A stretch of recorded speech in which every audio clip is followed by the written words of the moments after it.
हिजो बागलुङमा एकदमै अप्रिय घटना घटेको छ। यहाँहरूलाई जानकारी भइसक्यो होला। न्यू एभरेस्ट एकाडेमीको बच्चा बोकेर घर छोड्न हिँडेको भ्यान चाहिँ माथिबाट खसेर धेरैजना नानी बाबुहरू घाइते हुनुभएको छ। अब मलाई एज अ बागलुङवासी मलाई चाहिँ एउटा के रिक्वेस्ट गर्न मन लाग्यो भने त्यस्तो घटना आफ्नो नेरोफेरोमा घट्दै गर्दा हस्पिटलमा गएर घेरेर स्वास्थ्य कर्मीहरूलाई उपचार गर्न झन् असहज महसुस हुन्छ, झन् गाह्रो हुन्छ। हामीले भिड गराइदिँदै गर्दाखेरि लाइभ आउनु र पोस्ट गर्नको लागि टिकटक बनाउनको लागि चाहिँ त्यहाँ गएर भिड गराउँदै गर्दाखेरि उनीहरूलाई झन् कति असहज महसुस हुन्छ। खुल्ला रूपमा उहाँहरूलाई काम गर्न दिने वातावरण सिर्जना गरिदिनुपर्छ। And heads up to those boys कि जसले चाहिँ त्यहाँ बसेर भिड नियन्त्रण गरिराख्नु भएको थियो। हो हामीले पनि ठ्याक्कै गर्नुपर्ने त्यही हो कि हाम्रो तर्फबाट हामीले जे जति सहयोग गर्नु मिल्छ गर्न सकिन्छ त्यो गर्ने भनेको सोसल मिडियालाई त्यसमा हो प्रयोग गर्ने। सोसल मिडियाको प्रयोग केमा भइरहेको थियो?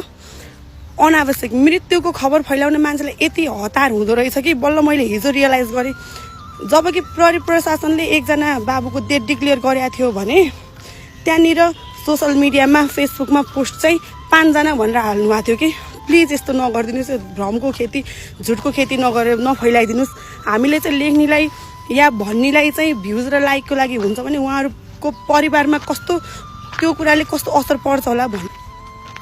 त्यति धेरै मान्छेले सोसल मिडियालाई त्यति धेरै नराम्रो तरिकाले चाहिँ प्रयोग गर्नु मिल्छ जस्तो चाहिँ मलाई लाग्दैन। त्यस्तो र्युमर्सहरू स्प्रेड गर्न चाहिँ बन्द गर्नुहोस्।